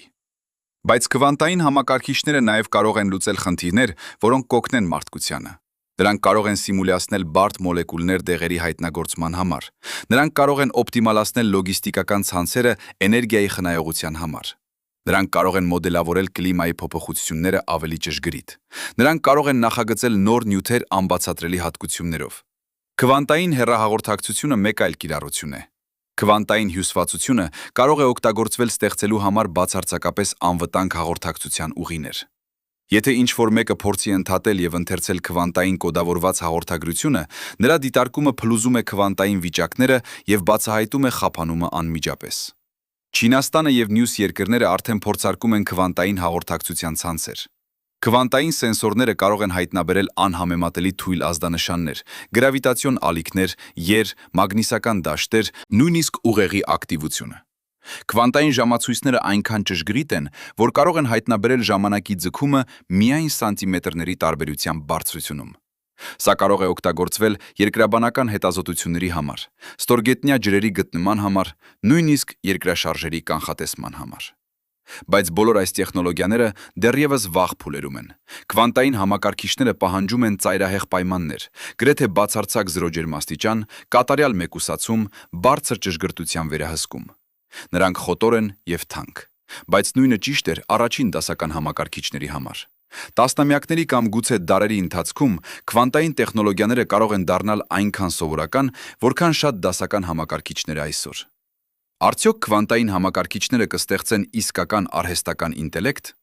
Արդյոք քվանտային էֆեկտները կարևոր դեր են խաղում մարդկային գիտակցության մեջ։ Եթե այո, ապա քվանտային համակարգիչը կարող է միակ ճանապարհը լինել ստեղծելու մեքենա, որը իսկապես մտածում է։ Բայց սա դեռ սպեկուլյացիա է։ Մենք չգիտենք բավարար գիտակցության մասին պատասխանելու այս հարցին։ Ահա մենք հասանք ամենախորը խորհրդին՝ գիտակցությունը։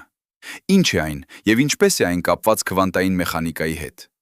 Գիտակցությունը սուբյեկտիվ փորձառությունն է լինելու մեջ։ Սա է այն, ինչպիսին է տեսնել կարմիր գույնը, համտեսել ցավը, զգալ ուրախությունը, գիտակցել ինքներդ ձեզ որպես առանձին անհատ։ Փիլիսոփաներն անվանում են սա քվալիա, փորձառությունների սուբյեկտիվ որակները։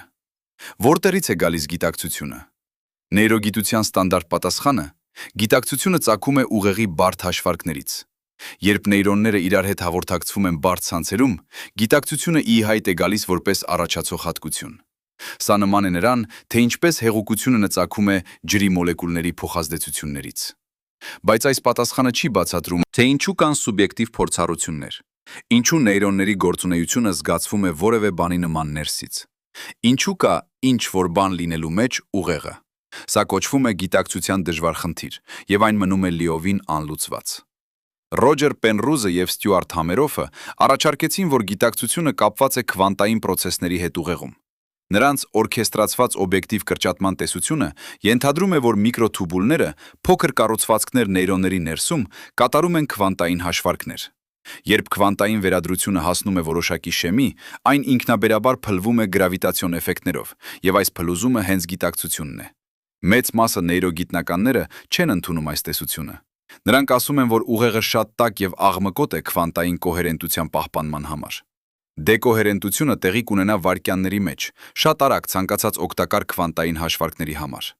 Բայց Համերոֆը եւ մյուսները պնդում են, որ միկրոթուբուլների ներսում հատուկ միջավայրը կարող է պաշտպանել քվանտային վիճակները ավելի երկար։ Որոշ փորձեր ցույց են տվել քվանտային էֆեկտներ կենդանական համակարգերում։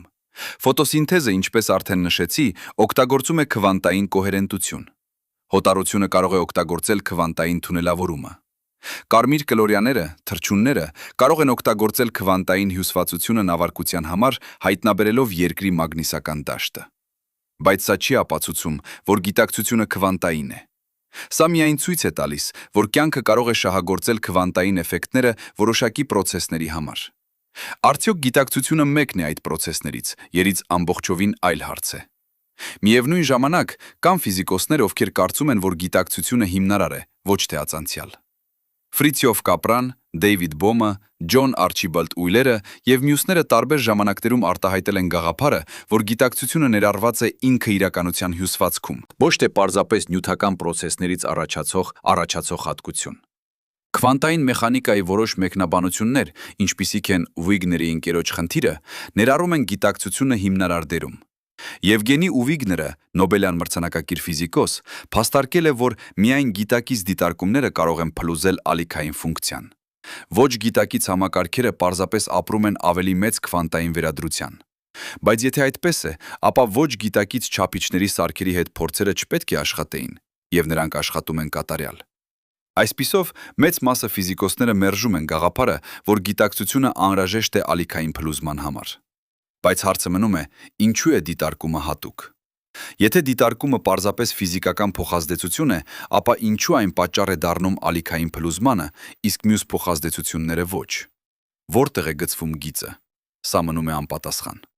Իմ կարծիքով, գիտակցությունը եւ քվանտային մեխանիկան երկու խորհուրդներ են, որոնք կարող են կապված, բայց մենք դեռ չգիտենք ինչպես։ Գուցե երբ մենք հասկանանք մեկը, մենք կհասկանանք մյուսը։ Գուցե երկուսն էլ ակնարկներ են ավելի խորը խորհրդի դեպի իրականության բնույթի։ Եկեք հիմա վերցնենք ամեն ինչ, որ մենք սովորել ենք, եւ հարցնենք. ինչ է իրականությունը։ Քվանտային մեխանիկան ասում է, որ իրականությունը ոչ որոշակի է, մինչև դիտվելը։ Հարաբերականությունը ասում է, որ իրականությունը կախված է դիտողի ռեֆերենսային շրջանակից։ Թերմոդինամիկան ասում է, որ ժամանակը ունի ուղղություն բացառապես, քանի որ էնտրոպիան աճում է։ Կոսմոլոգիան ասում է, որ մեծ մասը տիեզերքի մեր համար անտեսանելի եւ անհասկանալի է։ Այսպիսով, ինչ կարող ենք եզրակացնել։ Ահա մի քանի հնարավոր տեսակետներ։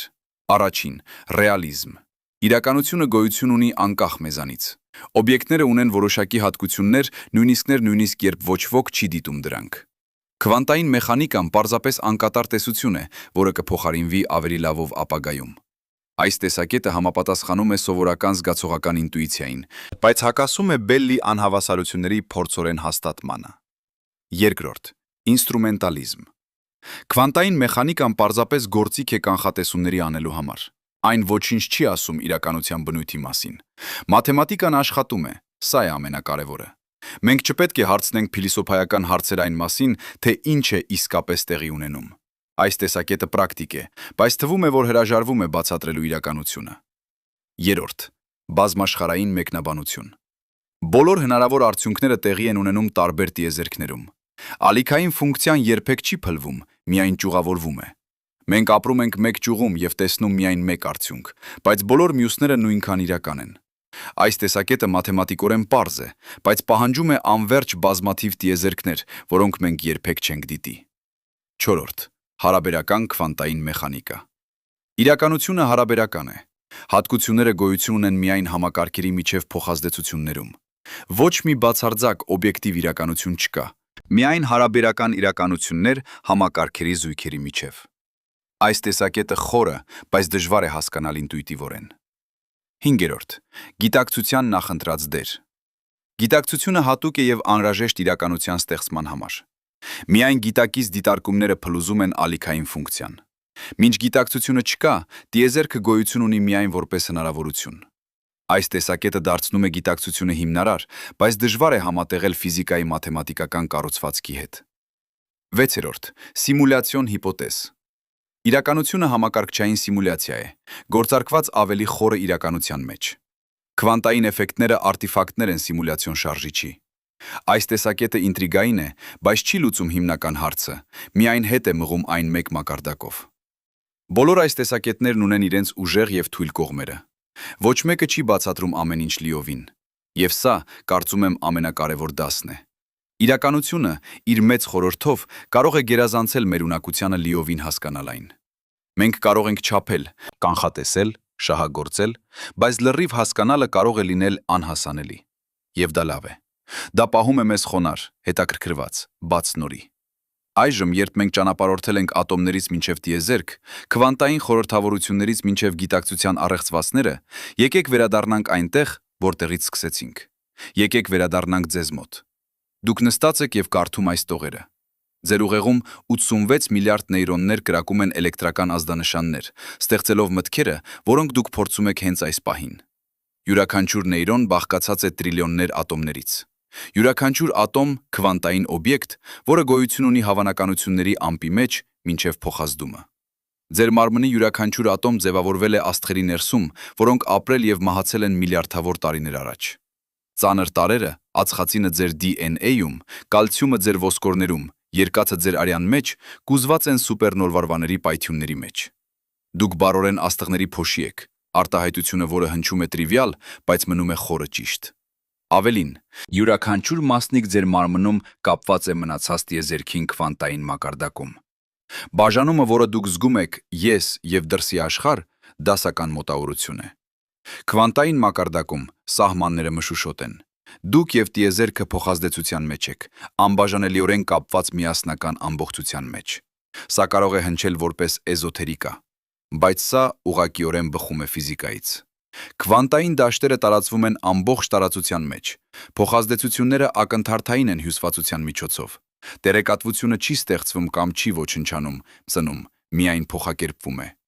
Յուրաքանչյուր գործողություն, որ դուք կատարում եք, թողնում է հետք տիեզերքի ալիքային ֆունկցիայի վրա։ Բայց ահա խորհրդավորությունը։ Դուք չեք զգում, որ եք ալիքային ֆունկցիա։ Դուք զգում եք ձեզ որպես առանձին անհատ ուրույն մտքերով եւ փորձառություններով։ Դուք փորձում եք որոշակի աշխարհ, ոչ թե հավանականությունների ամփ։ Ինչու՞։ Դեկոհերենտությունը մի մասն է պատասխանի։ Ձեր մակրոսկոպիկ մարմինը անընդհատ փոխազդում է անհամար մասնիկների հետ շրջապատող միջավայրից, փլուզելով քվանտային վերադրությունը դասական որոշակության մեջ։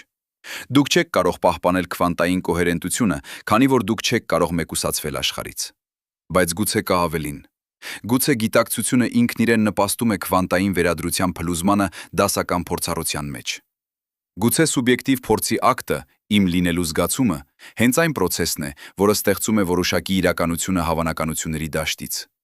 Կամ գուցե ոչ։ Գուցե գիտակցությունը պարզապես ընթերցողն է, ոչ թե հեղինակը։ Գուցե դուք փորձում եք այն իրականությունը, որը արդեն որոշված է նախկինում ֆիզիկական օրենքներով, եւ ձեր զգացումը ազատ կամքի հենց պատրանք է։ Կամ գուցե երկուսն էլ սխալ են։ Գուցե սա սխալ հարցադրում է։ Գուցե գիտակցությունը եւ իրականությունը այնքան խորը փոխկապակցված են, որ դրանց բաժանում անիմաստ է։ Գուցե դուք ոչ թե դիտակ եք իրականության, ոչ թե ստեղծող իրականության, այլ մաս իրականությանը, որն ինքն իրեն դիտարկում է։ Տիեզերքը այս տեսակետով գրանդիոզ ինքնախարացող համակարգ է։ Այն ստեղծում է գիտակցություն, որպիսի փորձի ինքն իրեն։ Յուրաքանչյուր գիտակից արարած, յուրաքանչյուր մարդ, յուրաքանչյուր կենդանի, որպես տիեզերքի եղանակ է ինքնագիտակցվելու։ Դուք ոչ մի փոքր բան եք, որը դիտում է անհունությունը։ Դուք անհունություն եք, որը դիտում է ինքն իրեն փոքր մասի միջոցով։ Սա չէ մետաֆորա, սա անմիջական հետևանք է նրանից, որ յուրաքանչյուր ատոմ ձեր մարմնում միացված է հյուսվածության միջոցով մնացած տիեզերքին։ Դուք ոչ թե առանձին սահմանված օբյեկտ եք, դուք պրոցես եք, նախշ, հոսք տիեզերական էներգիայի եւ տեղեկատվության։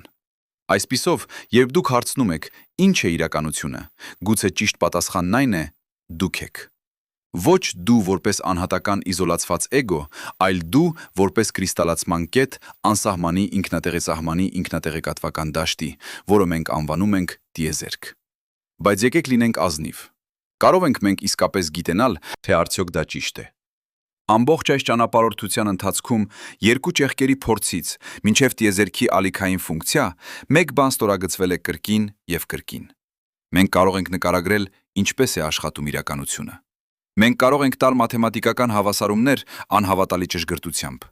բայց մենք չենք կարող բացատրել, թե ինչու է այն այդպես աշխատում կամ ինչ է այն իսկապես։ Քվանտային մեխանիկան մեկ դար է, եւ դեռևս մենք վիճարկում ենք դրա իմաստի շուրջ։ Ֆիզիկոսները բաժանված են տասնյակ տարբեր մեկնաբանությունների միջև։ Ոչ մի փորձ չի կարող վերջնականորեն որոշել, թե որն է ճիշտ։ Քանի որ բոլոր մեկնաբանություններն ունեն նույն կանխատեսումները դիտակի փորձերի համար։ Դրանք տարբերվում են միայն նրանով, թե ինչ են դրանք ասում այն բաների մասին, որոնք մենք չենք կարող դիտել։ Սա ֆիզիկայի հիմնարար սահմանն է։ Գիտությունը կարող է ուսումնասիրել միայն այն, ինչ կարող է դիտվել եւ չափվել։ Եթե ինչ-որ բան սկզբունքորեն դիտելի չէ, դա սահմաններից դուրս է գիտական հետազոտության։ Բայց սա նշանակում է, որ մենք պետք է դադարենք հարցնել։ Արդյոք մենք պետք է պարզապես ընդունենք, որ որոշակի հարցեր կմնան անպատասխան։ Արդյոք մենք պետք է գոհացնենք կանխատեսումներով եւ հրաժարվենք հասկանալից։ Ես չեմ կարծում այդպես։ Հարցնելը, հետաքրքրվելը, զարմանալը, սրանք հիմնարար մարդկային գործողություններ են։ Այդ հարցերը, որոնք կարող են սկզբունքորեն անպատասխան լինել, դեռևս արժեքավոր են հարցնելու համար։ Նրանք պահում են մեզ խոնար, սովորող, աճող։ Գուցե իրականությունը առեղծված է, որը նախատեսված է մնալ չլուծված։ Գուցե խորհուրդը կետն է։ Տիեզերքը նախագծված է պահելու մեզ զարմացած, հարցնող, փնտրող, գտնվելու մեջ, ոչ թե ճանաչողական հանգստի մեջ։ Կամ գուցե մարդկությունը դեռ շատ երիտասարդ է հասկանալու համար։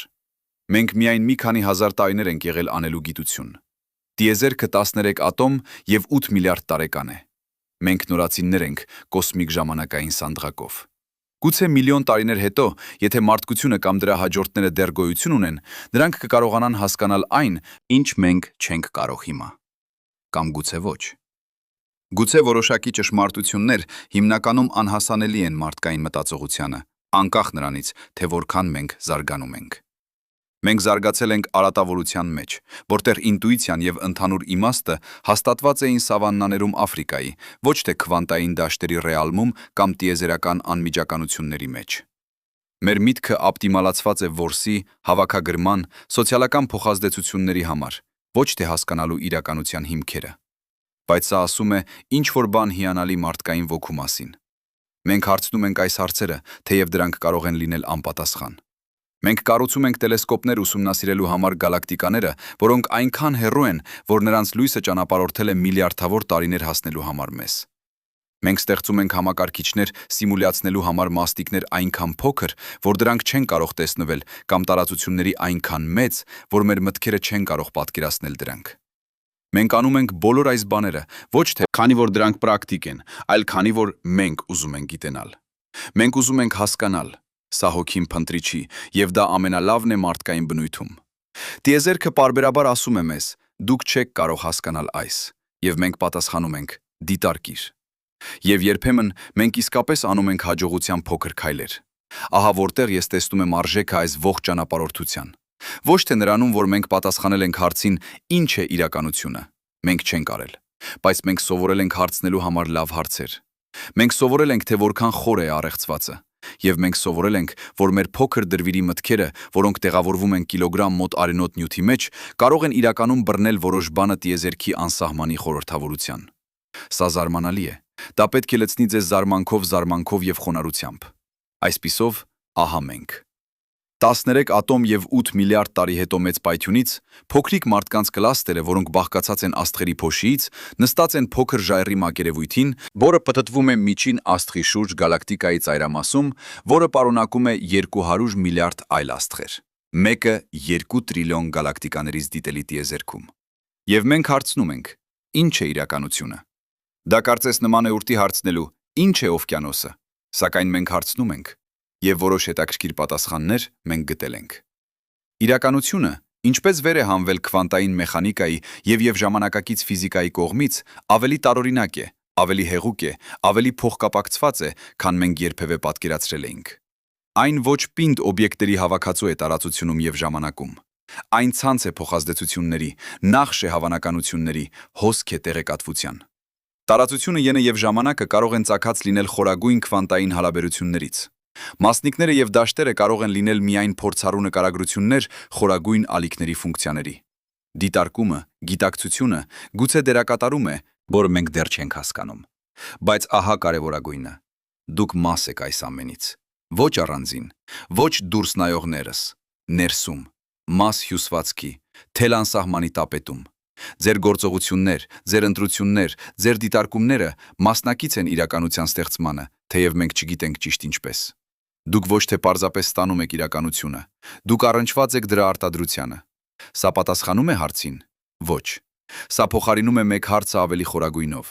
բայց գուցե դա բոլոր, որ մենք կարող ենք սպասել։ Գուցե խոր հարցերը բերում են միայն խորագույն հարցերի, ոչ թե վերջնական պատասխանների։ Եվ գուցե դա լավ է։ Գուցե տիեզերքը նախատեսված է պահելու մեզ զարմացած։ Գուցե հարցերը կարևոր են պատասխաններից։ Գուցե ճանապարհորդությունը նպատակն է, ոչ թե նպատակակետը։ Գուցե իրականությունը խորհուրդ է, որը բացահայտում է ինքն իրեն միայն նրանց, ովքեր պատրաստ են ապրել հարցի հետ, ոչ թե պահանջելու անմիջապես պատասխանը։ Ահա մի վերջնական մտածում։ Դուք հիմա իմանում եք մի քանի բաներ, որոնք կայացված մարդկության մեծ մասը երբեք չի իմանա։ Դուք իմանում եք, որ իրականությունը ոչ այնպիսին է, ինչպիսին այն թվում է։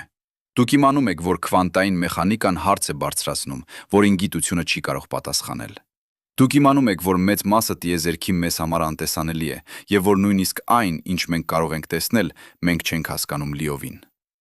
Ինչով եք դուք անելու այս գիտելիքը։ Դուք կարող եք դարձնել այն դեպրեսիվ։